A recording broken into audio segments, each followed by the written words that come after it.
Ella había preguntado el nombre del planeta, y la tripulación de la lanzadera le había respondido Terra, lo que no le servía en absoluto. Mercedes Oliton había pasado los primeros 28 años de sus 29 de vida en Terra, y aquello no lo era.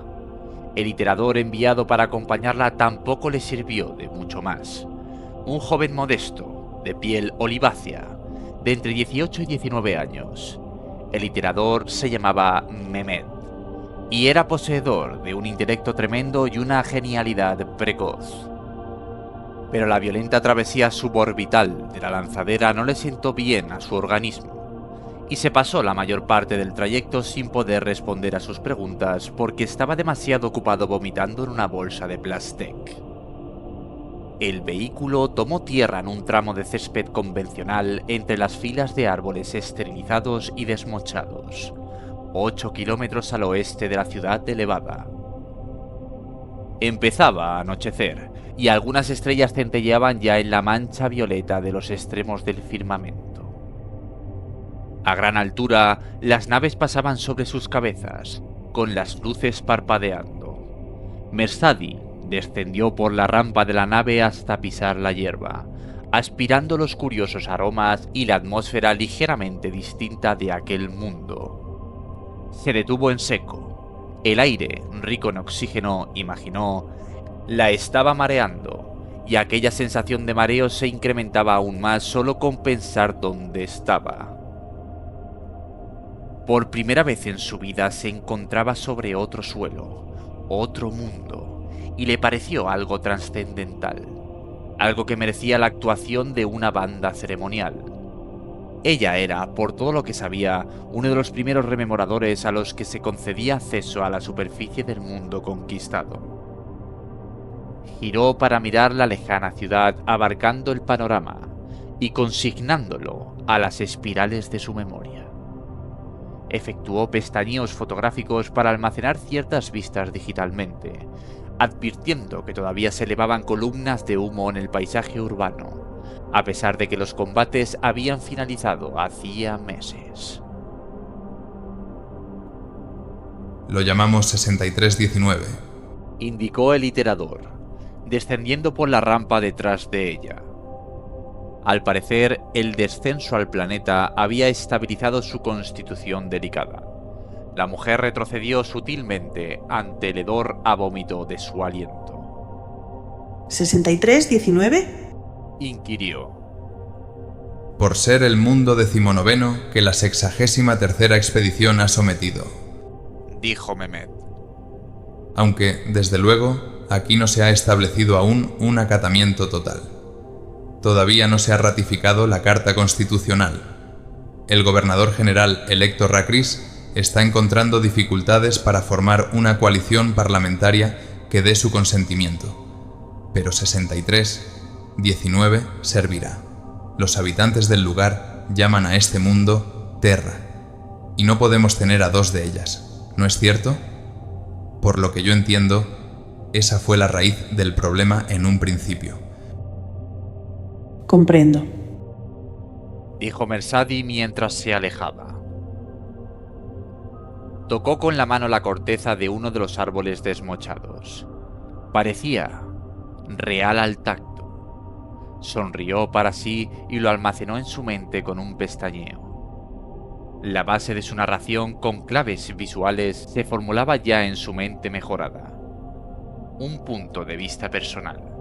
Eso es lo que haría. Usaría la novedad y la falta de familiaridad de su primer descenso a un planeta como un tema alrededor del cual giraría toda su remembranza. Es una tarde hermosa, anunció el iterador, yendo a detenerse junto a ella. El joven había dejado las bolsas repletas de vómito al pie de la rampa, como si esperara que alguien se desistiera de ellas por él. Los 4 soldados a los que se había encomendado la protección de la muchacha desde luego no pensaban hacerlo. Sudando a mares dentro de sus gruesas armaduras de terciopelo y morriones, con los rifles colgados al hombro, cerraron filas alrededor de la rememoradora. Señora Oliton, dijo el oficial. la esperan. Mersadia asintió y los siguió. El corazón le latía con fuerza. Aquel iba a ser todo un acontecimiento. Una semana antes, su amiga y colega rememoradora Euphrati Keller, que hasta el momento había conseguido sin lugar a dudas mucho más que cualquiera de los rememoradores, había estado presente en la ciudad oriental de Caen, observando operaciones de la cruzada, cuando se encontró a Malogars con vida. El palafrenero del señor de la guerra, dado por muerto tras el incendio y destrucción de las naves de la embajada mientras estaban en órbita, había escapado con la ayuda de una cápsula de desembarco. Gravemente herido, había recibido la atención y protección de la familia de un granjero que habitaba en los territorios situados fuera de Caen. Keller había estado justo allí, por casualidad, para pictografiar cómo sacaban al palafrenero de la granja. Había sido todo un golpe de efecto. Sus pictografías, tan bellamente compuestas, se habían exhibido a toda la flota expedicionaria y habían sido apreciadas por los séquitos imperiales.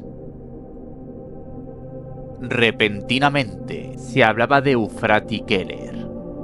De improviso, los rememoradores ya no eran algo tan malo, después de todo. Con unos cuantos clics geniales de su pictógrafo, Euphrati había hecho progresar enormemente la causa de los rememoradores. Ahora Mersadi esperaba poder hacer lo mismo. La habían convocado allí y todavía no se había recuperado de la sorpresa. La habían llamado a la superficie. Solo ese hecho habría sido suficiente, pero era quien la había convocado lo que importaba en realidad. Él había autorizado personalmente su permiso de tránsito, y se había ocupado de asignarle una escolta y a uno de los mejores iteradores de Sinderman. La joven no conseguía comprenderlo. La última vez que se habían visto, él se había comportado de un modo tan brutal que Mersadi había pensado en dimitir y tomar el primer transporte de vuelta a casa. La esperaba de pie en un sendero de grava entre las hileras de árboles, y al acercarse a él, rodeada por los soldados, acusó un natural temor reverente al contemplarlo con la armadura puesta, que centelleaba, blanca con un trazo de negro en los bordes. El casco, con un penacho de cola de caballo lateral, permanecía colgado a la cintura. Era un gigante de 2,5 metros de estatura. Percibió cómo los soldados que la rodeaban vacilaban. Aguardad aquí, Les indicó, y ellos se quedaron atrás, aliviados. Un soldado del ejército imperial podía ser tan duro como un par de botas viejas, pero no le gustaba lidiar con un Astartes. En especial no con uno de los lobos lunares, los más poderosos de los poderosos, la más mortífera de las legiones. también tú. Dijo la joven al iterador. De acuerdo. Respondió Mehmet, deteniéndose. La llamada fue personal. Comprendo. Repuso él. Mersadie fue hacia el capitán de los lobos lunares. El hombre se alzaba por encima de ella y tuvo que resguardar sus ojos con la mano para protegerlos del sol que se ponía a fin de poder mirarlo. Rememoradora. La saludó él con una voz tan profunda como la raíz de un roble. Capitán, antes de que empecemos, me gustaría disculparme por cualquier ofensa que pudiera haberle causado la última vez que nos vimos. Si me hubiera sentido ofendido, señora, ¿la habría hecho venir aquí? Supongo que no. Supone correctamente. Me indignó con sus preguntas la última vez, pero admito que fui demasiado duro con usted. Hablé con una temeridad innecesaria. Fue esa temeridad la que me hizo pensar en usted. Respondió Loken. No puedo explicarlo más. No lo haré, pero debe saber que fue precisamente el hecho de que dijera cosas fuera de lugar lo que me trajo aquí. motivo por el que decidí hacer que la trajeran también a usted. Si eso es lo que hacen los rememoradores, ha hecho muy bien su trabajo. Mercedes no estaba segura de qué decir. Bajó los ojos. Los últimos rayos de luz solar le dieron de lleno en ellos. ¿Desea que sea testigo de algo, que recuerde algo? No. Replicó él, fríamente. Lo que sucede ahora sucede en privado, pero quería que supiera que, en parte, se debe a usted. Cuando regrese, si lo considero apropiado, le transmitiré ciertos recuerdos. Si eso resulta aceptable. Me siento honrada, capitán. Aceptaré lo que decida. Loken asintió. Debo ir con... Empezó Mehmet. No. Respondió el lobo lunar. De acuerdo. Repuso rápidamente el iterador, retrocediendo para marchar a estudiar un tronco de árbol. Me hizo las preguntas correctas y de ese modo me mostró que también yo hacía las preguntas correctas. Dijo Loken a Mercedes. ¿Lo hice? ¿La respondió? No. Respondió él. Aguarde aquí, por favor. Se alejó en dirección a un seto de boj podado por los mejores jardineros ornamentales en forma de gruesa pared verde de baluarte, y desapareció de la vista bajo un arco de hojas. Mercedes se volvió hacia los soldados que aguardaban.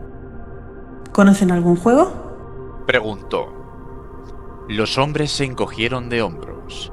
La mujer extrajo una baraja del bolsillo del abrigo. ¿Les puedo enseñar uno? Anunció con una sonrisa, y se sentó en la hierba para repartir las cartas. Los soldados dejaron los rifles en el suelo y se agruparon a su alrededor en las sombras azules cada vez más alargadas.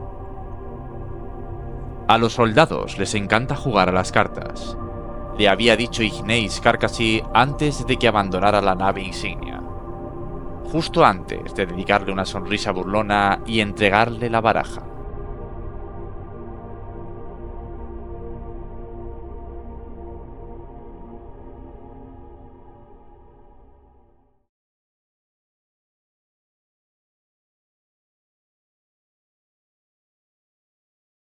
Al otro lado del elevado seto se extendía un jardín acuático ornamental convertido en una lóbrega ruina.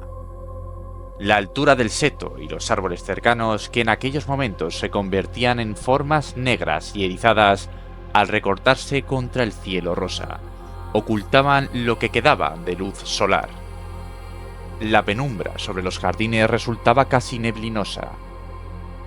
En el pasado, el jardín había estado compuesto de placas rectangulares de euslita, dispuestas a modo de losas gigantescas que rodeaban una serie de depresiones cuadradas y poco profundas en las que habían florecido lirios y luminosas flores acuáticas en sumideros llenos de guijarros alimentados por algún manantial o fuente. Delicados helechos híbridos y sauces llorones habían bordeado los estanques. Durante el asalto de la ciudad elevada, proyectiles terrestres o bombardeos aéreos habían acribillado la zona, derribando muchas de las plantas y haciendo pedazos un gran número de bloques. Muchas de las losas de euslita habían quedado desplazadas, y varios de los estanques habían visto aumentado enormemente su tamaño tanto en amplitud como en profundidad por la adición de profundos cráteres abiertos en el suelo. Pero el manantial había seguido alimentando el lugar, llenando los agujeros de los proyectiles a la vez que vertía el agua que rebosaba entre las losas desplazadas. Todo el jardín era un estanque llano y relucía tenuemente en la penumbra, del que sobresalían ramas enmarañadas, trozos rotos de raíces y fragmentos asimétricos en roca en forma de archipiélagos en miniatura. Algunos de los bloques intactos, losas de 2 metros de largo y 1 metro de grosor, aparecían recolocados, y no al azar producto de las explosiones. Los habían levantado para formar una pasarela en la zona del estanque, un espigón de piedra hundido y alineado casi con la superficie del agua. Loken se subió a la calzada y empezó a seguirla. El aire olía a humedad, y se oía el parloteo de los anfibios y el siseo de las moscas del crepúsculo. Flores acuáticas, con los frágiles colores desaparecidos casi en la oscuridad cada vez mayor, flotaban en las aguas quietas a ambos lados del sendero. Loken no sentía miedo. No estaba modificado para sentirlo, pero registraba una ansiedad nerviosa, una expectación que hacía latir sus corazones. Sabía que estaba a punto de cruzar un umbral en su vida y confiaba en que lo que hallaba al otro lado de aquel umbral sería avisado. También parecía correcto que estuviera a punto de dar un profundo paso al frente en su carrera. Su mundo, su vida, habían cambiado enormemente en los últimos tiempos, con el ascenso del Señor de la Guerra y la consecuente alteración de la Cruzada.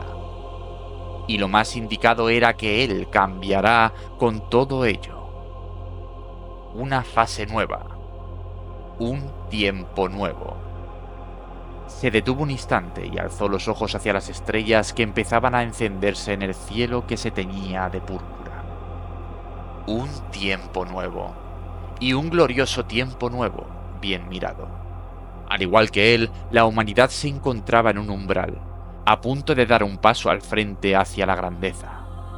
Se había adentrado profundamente en la irregular expansión del jardín acuático, mucho más allá de los focos de zona de aterrizaje situados detrás del seto, mucho más allá de las luces de la ciudad. El sol había desaparecido y estaba rodeado de sombras azules.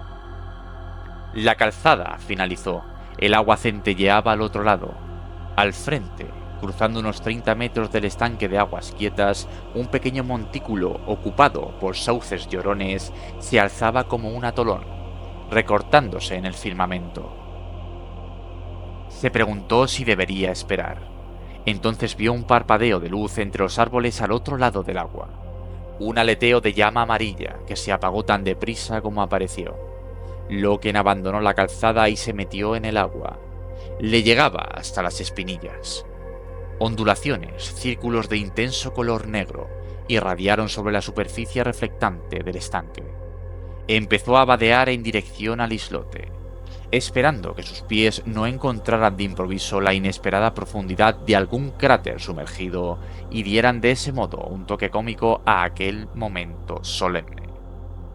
Alcanzó la orilla cubierta de árboles y permaneció en los bajíos, fijando la mirada en la enmarañada oscuridad. «Danos tu nombre», dijo una voz desde la oscuridad. Habló en jónico, su lengua materna, el argot de combate de los lobos lunares. Garbiel Loken es el nombre que tengo para dar. «¿Y cuál es tu rango?» Soy capitán de la 10ª compañía de la 16ª Legión Astartes. «¿Y quién es el señor al que has jurado lealtad?» Tanto al señor de la guerra como al emperador. Siguió el silencio, interrumpido solo por el chapoteo de las ranas y el ruido de los insectos en los matorrales anegados. La voz volvió a hablar. Solo dijo una palabra. «Iluminadlo». Se oyó un breve chirrido metálico al abrirse la ranura de un farol, y la luz amarilla de una llama brotó al exterior para brillar sobre él. Había 3 figuras de pie en la orilla bordeada de árboles situada por encima de él. Una sostenía el farol en alto. Aximan y Torgadon sosteniendo en alto la lámpara. Abaddon, al igual que él, llevaba puesta la armadura, y la luz danzarina se reflejaba en las curvas del blindaje. Los 3 llevaban la cabeza descubierta, con los cascos con penacho colgando de sus cinturas. ¿Atestiguáis que este individuo es todo lo que afirma ser?, preguntó Abaddon. Parecía una pregunta extraña, ya que los 3 le conocían bien, pero Loken comprendió que era parte de la ceremonia. «Yo lo atestiguo», dijo Torgadon. Abaddon y Aximan se apartaron unos pasos y empezaron a abrir las rendijas de una docena de faroles que colgaban de las ramas circundantes. Cuando terminaron, una luz dorada los bañó a todos. Torgadon depositó su propia lámpara en el suelo. El trío avanzó hasta entrar en el agua para colocarse ante Loken. Tarik Torgadon era el más alto de ellos. Su sonrisa tramposa no abandonó ni un momento su rostro. Relájate, Garby. Indicó con una risita ahogada. No mordemos. Loken le devolvió una veloz sonrisa, pero se sentía amilanado. En parte se debía a la elevada posición que ostentaban aquellos tres hombres, pero también a que no había esperado que la admisión fuera a ser tan ritualista. Horus Aximan, capitán de la quinta compañía, era el más joven y bajo de todos, más bajo que Loken. Era rechoncho y robusto, como un perro guardián. Llevaba la cabeza totalmente afeitada y aceitada, de modo que la luz de la lámpara relucía sobre ella. Aximan, como muchos de los miembros de las generaciones más jóvenes de la Legión, había recibido su nombre en honor al comandante, pero solo él utilizaba el nombre abiertamente. Su rostro noble, con los ojos bien separados y firmes, la nariz recta, se parecía extrañamente al Señor de la Guerra, y aquello le había merecido el apelativo cariñoso de Pequeño Horus. El pequeño Horus Aximan, la fiera en el combate, el maestro estratega, saludó con un movimiento de cabeza a Loken.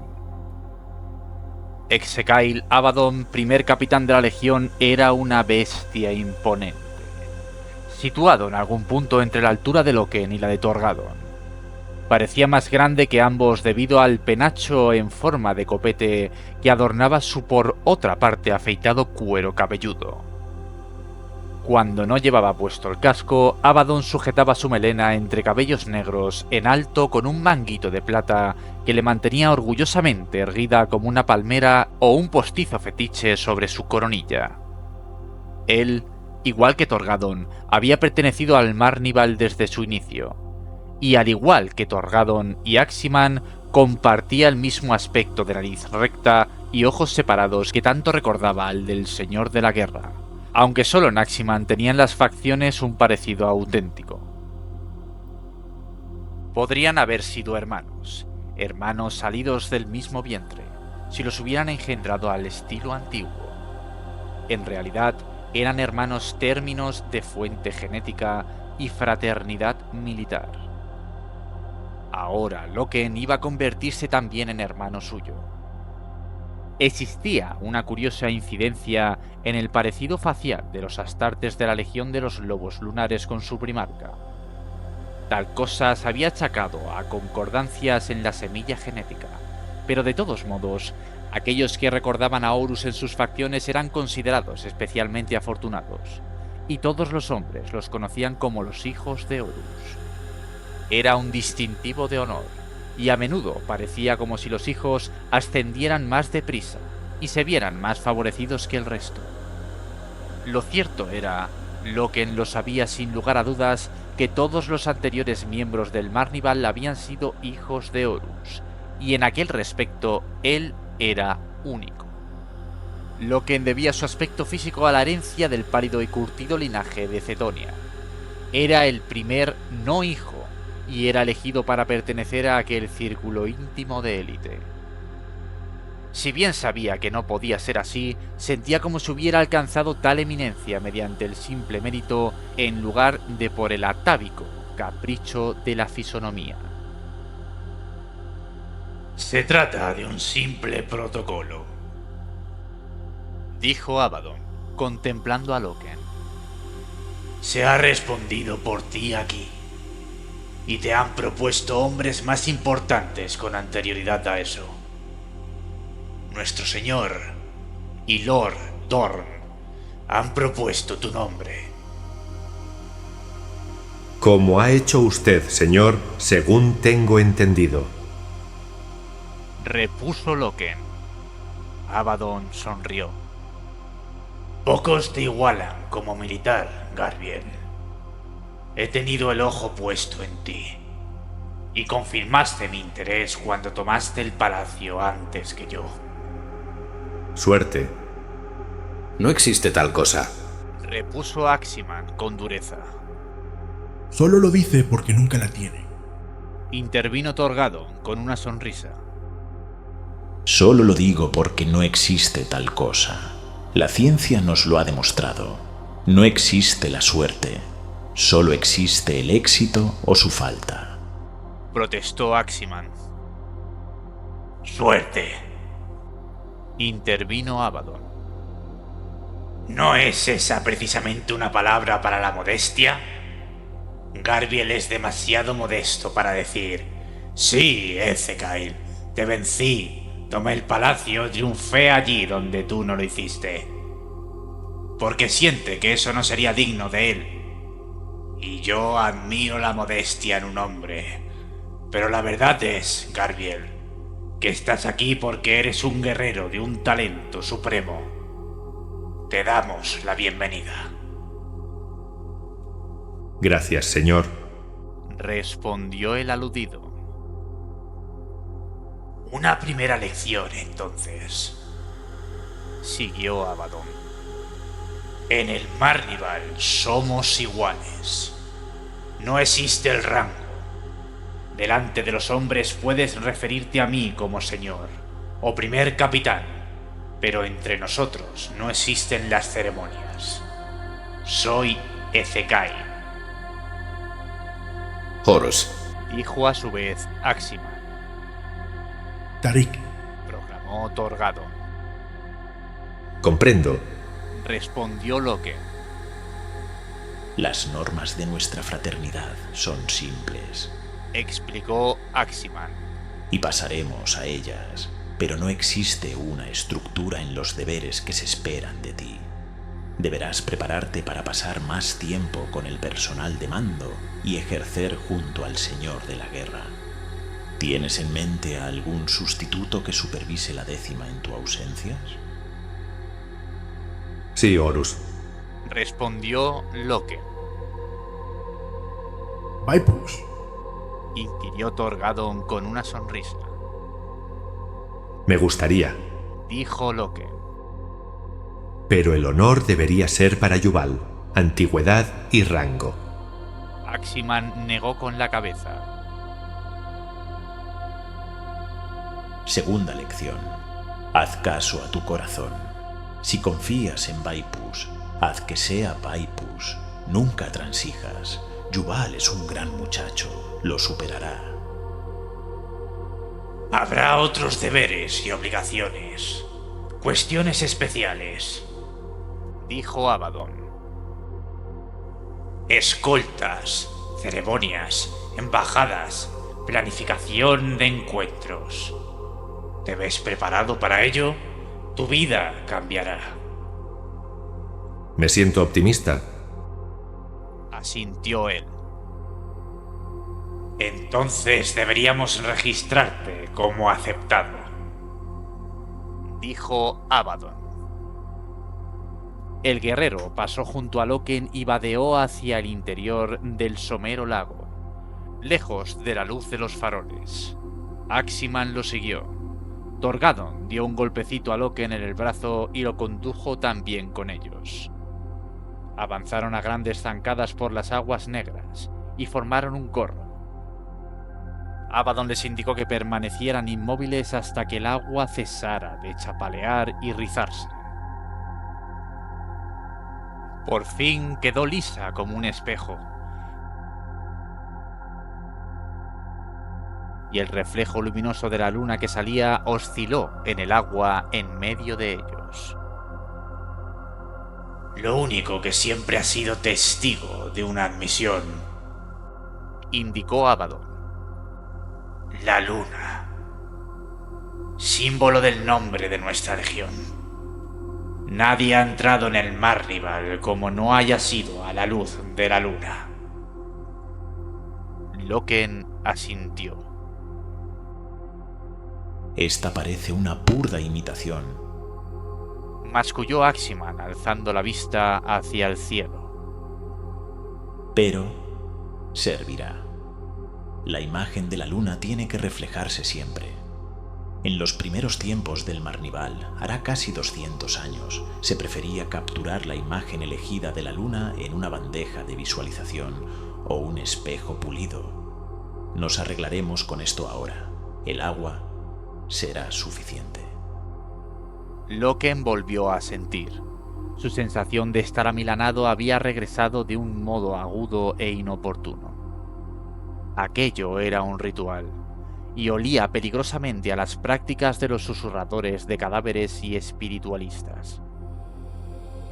Todo el proceso parecía plagado de superstición y culto arcano, la clase de sinrazón espiritual que Sinterman le había enseñado a denostar.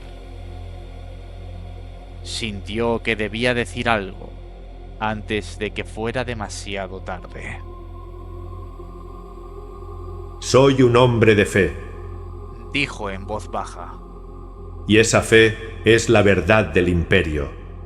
No me inclinaré ante ningún santuario ni reconoceré a ningún espíritu. Acepto únicamente la claridad empírica de la verdad imperial.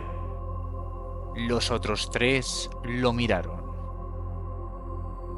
Os dije que era íntegro de pies a cabeza, dijo Torgadon. Abaddon y Aximan lanzaron una carcajada. Aquí no hay espíritus, Garbiel, replicó Abaddon posando una mano tranquilizadora sobre el brazo de Loken. No intentamos embrujarte, dijo Aximan con una risita. Esto no es más que una vieja costumbre, explicó Torgadon. El modo en que se ha hecho siempre. Lo mantenemos por el simple motivo de que parece dar al ritual una cierta importancia. Es pantomima, supongo. Sí, pantomima, coincidió Abaddon. Queremos que este momento sea especial para ti, Garbiel. Creemos que es importante marcar una admisión con una sensación de ceremonia y de acto memorable, de modo que usamos las antiguas costumbres. Tal vez no sea más que algo teatral por nuestra parte, pero lo encontramos tranquilizador. Lo comprendo. ¿Sí? Vas a hacernos un voto. Un juramento tan firme como cualquier juramento de combate que hayas realizado jamás. Hombre a hombre. Impasible y claro y muy, muy laico. Un juramento de hermandad, no un pacto arcano. Estamos aquí, de pie, juntos bajo la luz de la luna, y juramos un vínculo que solo la muerte romperá. Lo comprendo, repitió Loken, y se sintió como un idiota. Quiero hacer el juramento. Entonces, vamos a aceptarte. Di los nombres de los demás. Torgadon inclinó la cabeza y recitó 9 nombres. Desde la fundación del Marnival, solo 12 hombres habían ostentado aquel rango extraoficial, y 3 de ellos estaban presentes. Loken sería el número 13. Hermanos Keishen, Minos, Berabadon, Litus, Sirakul, Deradaedon, Caradon, Yanipur y Seyanus. Caídos gloriosamente, dijeron Aximan y Abaddon como una sola voz. Llorados por el Marnival. Únicamente en la muerte termina el deber. Un vínculo que solo la muerte romperá. Loken pensó en las palabras de Abaddon. La muerte era la única expectativa de todos y cada uno de los Astartes. La muerte violenta. No era un sí condicional, era un cuándo. En el servicio del Imperio, cada uno de ellos acabaría por sacrificar su vida, y lo aceptaban con flema. Sucedería. Era así de sencillo. Un día, mañana, al año siguiente, sucedería. Existía una ironía, desde luego, Prácticamente y según todos los sistemas de calibración que conocían los científicos genéticos y gerontólogos, los astartes, al igual que los primarcas, eran inmortales. La edad no los afectaría, no acabaría con ellos, vivirían eternamente. 5.000 años, 10.000, más allá incluso hasta algún inimaginable milenio, excepto por la guadaña de la guerra. Inmortales, pero no invulnerables. La inmortalidad era una consecuencia de sus poderes de astartes. Sin embargo, tales poderes habían sido incorporados genéticamente para el combate. Habían nacido inmortales para morir en la guerra. Así eran las cosas. Vidas breves y brillantes, como Astur Sellanos, el guerrero al que Loken reemplazaba. Únicamente el amado emperador que había dejado atrás las batallas sería quien viviría realmente para siempre. Loken intentó imaginar el futuro, pero la imagen se negaba a formarse. La muerte los borraría a todos de la historia. Ni siquiera el gran primer capitán Nezekai Abaddon sobreviviría eternamente. Llegaría un tiempo en que Abaddon ya no libraría una sangrienta guerra a través de los territorios de la humanidad. Loken suspiró. Ese sería un día realmente triste. Los hombres llorarían pidiendo el regreso de Abaddon, pero él no regresaría jamás. Intentó imaginar cómo sería su propia muerte, y combates fabulosos e imaginarios pasaron raudos por su mente. Se imaginó al lado del emperador, librando una última y magnífica batalla contra un adversario desconocido. El primarca Horus estaría allí, por supuesto. Tenía que estar, pues no sería lo mismo sin él. Loken combatiría y moriría, y tal vez incluso Horus moriría, para salvar al emperador en el último momento. Gloria. Gloria como jamás la había conocido. Una hora como aquella quedaría tan profundamente arraigada en las mentes de los hombres que se convertiría en la piedra angular de todo lo que viniera después. Una gran batalla sobre la que se basaría la cultura humana. Luego, brevemente, imaginó otra muerte. Solo, muy lejos de sus camaradas y su legión, muriendo debido a heridas atroces como alguna roca innominada. Un fallecimiento tan memorable como el humo. Tragó saliva con energía. En cualquier caso, estaba al servicio del emperador y le serviría lealmente hasta el final. Los hombres se han pronunciado, salmodió Abaddon. Y de ellos aclamamos a Sellanos, el último en perecer. ¡Salve Sellanos! Gritaron Torgadon y Aximan. Garbien Loken, dijo Abaddon, mirando a Loken. Te pedimos que ocupes el lugar de Sellanos. ¿Qué contestas? Lo haré de buen grado. ¿Efectuarás un juramento para mantener y defender la fraternidad del Marnival? Lo haré, respondió Loken. ¿Aceptarás nuestra hermandad y corresponderás como un hermano? Lo haré. ¿Serás fiel al Marnival hasta el final de tu vida? Lo seré. ¿Servirás a la Legión de los Lobos Lunares durante tanto tiempo como lleven ese orgulloso nombre? Lo haré. ¿Juras lealtad al comandante, que es primarca sobre todos nosotros? Preguntó Aximan. Lo juro. ¿Y al emperador por encima de todos los primarcas? Lo juro. ¿Juras mantener y defender la verdad del imperio de la humanidad, sin importar qué mal pueda atacarla? Inquirió Torgadon. Lo juro. ¿Juras mantenerte firme contra todos los enemigos, tanto del exterior como del interior? Así lo juro. Y en guerra, matar por los vivos y matar por los muertos. Matar por los vivos, matar por los muertos. Lo juro. Como la luna que nos ilumina, dijo Abaddon. ¿Serás un hermano fiel a tus hermanos astartes? Lo seré. Sin importar el precio. Sin importar el precio. Se acepta tu juramento, Garbiel. Bienvenido al Marnival. Tarik, ilumínanos.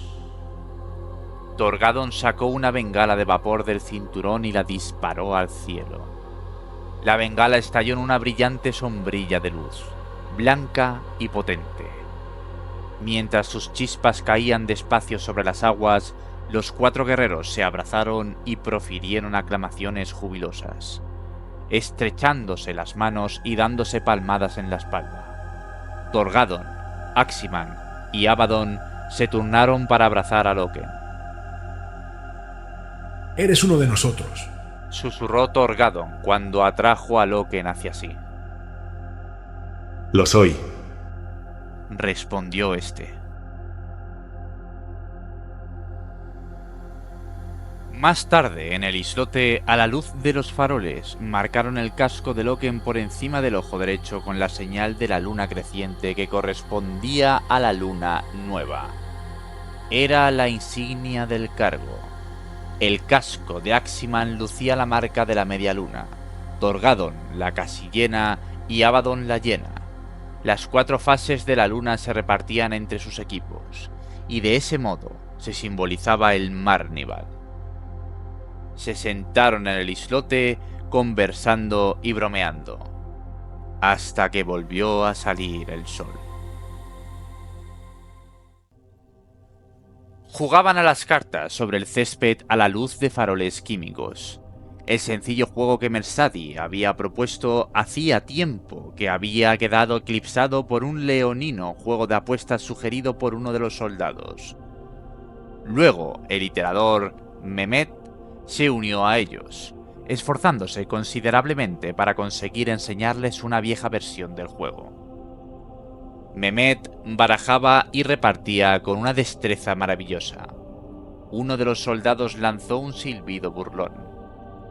«Tenemos aquí a un auténtico Taur», comentó el oficial.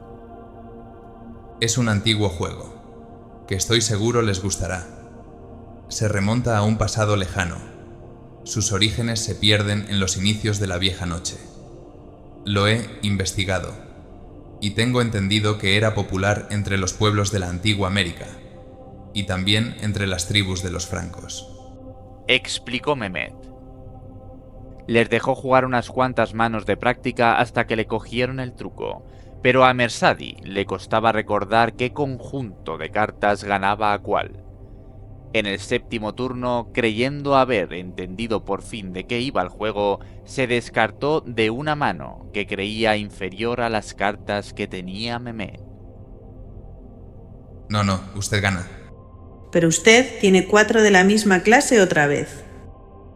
El joven extendió las cartas. Aún así, ¿lo ve? La mujer sacudió la cabeza. Resulta todo demasiado confuso. Los palos corresponden a las capas de la sociedad de entonces, explicó él, como si iniciara una conferencia. Las espadas representan a la aristocracia guerrera, las copas o cálices al antiguo clero, los diamantes o monedas a las clases comerciantes y los bastos o garrotes a la casta obrera. Algunos de los soldados refunfuñaron. Deje de iterarnos, dijo Mersadi. Lo siento. De todos modos, usted gana. Yo tengo 4 iguales, pero usted tiene as, monarca, emperatriz y sota. Un Marnival.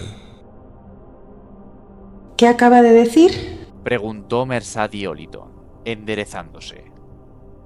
Marnival. Respondió Mehmet, volviendo a barajar las viejas cartas rectangulares. Es el antiguo nombre franco para las 4 cartas reales. Una mano ganadora. Detrás de ellos, a lo lejos, más allá de un alto muro de seto invisible en la silenciosa noche, Una bengala estalló de repente e iluminó el cielo de color blanco. ¿Una mano ganadora? Murmuró Merzadi. La coincidencia y algo en lo que secretamente creía llamado destino acababa de abrir el futuro ante ella. Este parecía realmente muy tentador.